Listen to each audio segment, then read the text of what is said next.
All right, welcome back. We appreciate you hanging in there with me. And somebody texted me that I don't match, okay? But look, you got to have a little LSU color underneath the gray, right? You know, we got to start pulling for all the colleges. We have two members of the state police. We appreciate them being here. We have Trooper Anderson and Trooper Brennan. And of course, we've been seeing Trooper Brennan on our shows, giving us live reports. And Trooper Anderson comes by way of Lake Charles, and he's busy too. So, Trooper Brennan, we'll start with you. What are the highways like right now? What's the immediate need, and what do you see?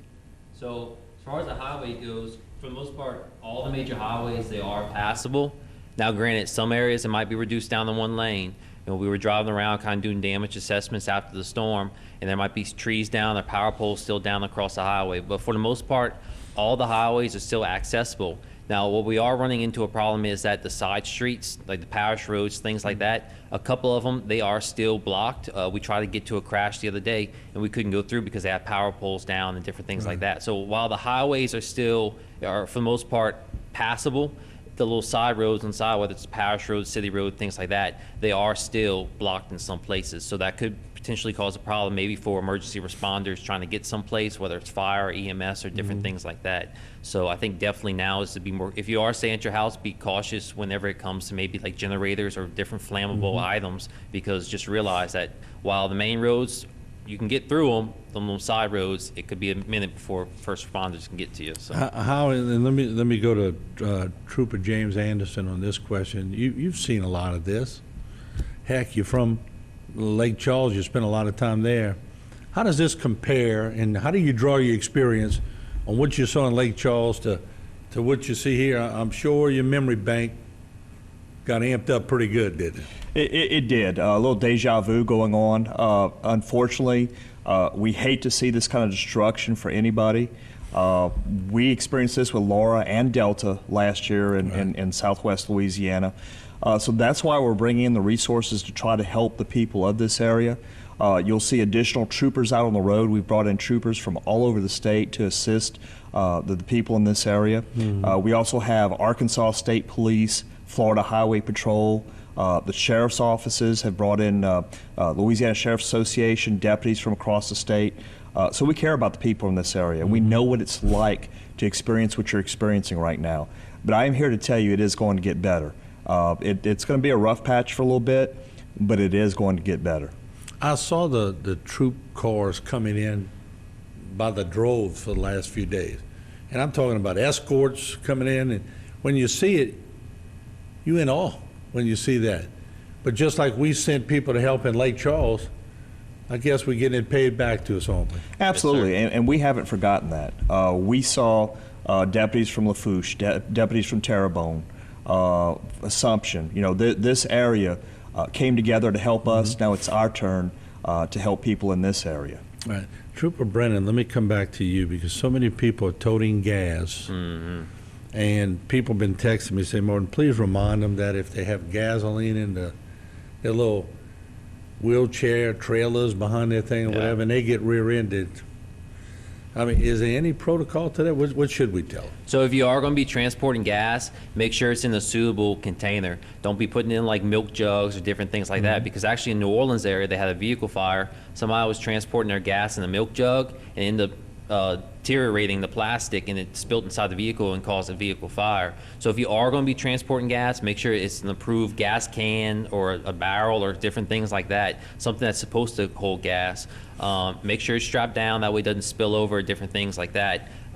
There's also, I mean, we all know there's a gas shortage in town. I mean, we filmed maybe a 2-minute long video of a line trying to get into the Sam's the other day. Right. If you are going to be waiting in gas and you are going to be waiting a while in some places, please don't block the roadways, okay? Because what it makes is it causes traffic congestion, and it also makes it harder for first responders to get to where they need to get to if there's an emergency. So if there's a shoulder or different things like that, what we're starting to see more riding around is that the different agencies that are coming in to help out, different sheriffs or police departments, they're doing more traffic control in these gas station parking lots. It might be like a serpentine or some type of line that they're forming, but please don't block the roadway. If there's a hard shoulder, please pull in the hard shoulder. That way you can let traffic flow normally, and hopefully, emergency vehicles and things like that can get through. Serpentine line, I never quite heard it like that. I'm learning something new. Let me go back to Trooper Anderson. I notice after a storm, every time it happens, tempers start flaring when you got to wait in line a long time. Mm-hmm.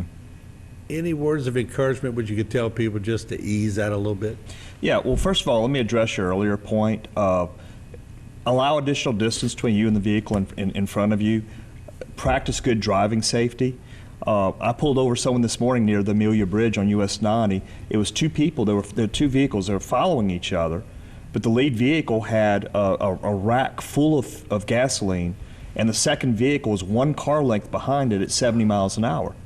And I pulled her over and I explained the situation. Once I explained it to her, she understood. Yeah. But basic traffic safety, you need to remember to allow that following distance. Another thing we saw after the storm last time, people get accustomed to roads being open again. They start to speed up. That's an issue. Also, it's important to remember to treat traffic lights as four-way stops. Yeah. We're seeing some issues with that. I know Trooper Brennan and I were out directing traffic on 311 yesterday because there was a traffic light where it was backed up quite a bit. So we're trying to alleviate the situation where we can. But patience is the main thing. And that's something that really helped us a lot in Lake Charles, was being patient with each other, trying to work with each other, remembering that we're all in this together. And that's one of the advantages of you hate to see it happen anywhere, but this is a tight-knit community. You got good people down here, and we just need to remember that and work with each other well. I appreciate what y'all been doing. I mean, we always call on our law enforcement to help us out in times like this. Y'all been just tremendous, along with all law enforcement. And I guess another word of advice, the streets are going to be crowded for a while as people start coming back in. They can't stay out forever. And look, so be patient, huh? If you are going to drive, or what we really are encouraging people to do is limit unnecessary travel. Mm-hmm. Like we said, some roads, yes, they might be passable, but they might be reduced down to one lane. So there'll be traffic congestion in those areas where people are trying to get around a down tree or down pole or different things like that. But the less people on the road, the less crashes that are going to happen or potential crashes, and the less resources that you're pulling. I mean, between the sheriff's office, state police, the police departments, we're all out there trying to get back into recovery and helping out the community. But whenever we have additional people on the roadway, we're starting to see our crashes go up a lot since the storm happened. And that just pulls additional resources that are out there helping the communities and getting things back to normal. It pulls them to go work these crashes. So like Sarge said, if you are on the roadways, just please be careful, especially at these four-way stops. A lot of people are just blowing through them.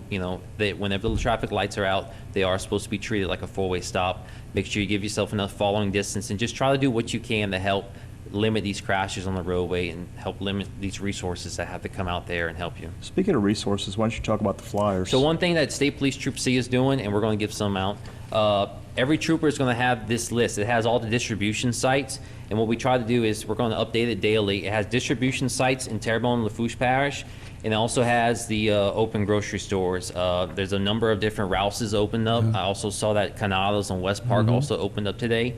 And also there's a number you can call if you're looking for different housing or things like that, shelter needs. You can call 211. Sarge, if you want to kind of touch on 211. Yeah, absolutely. 211 is a service United Way.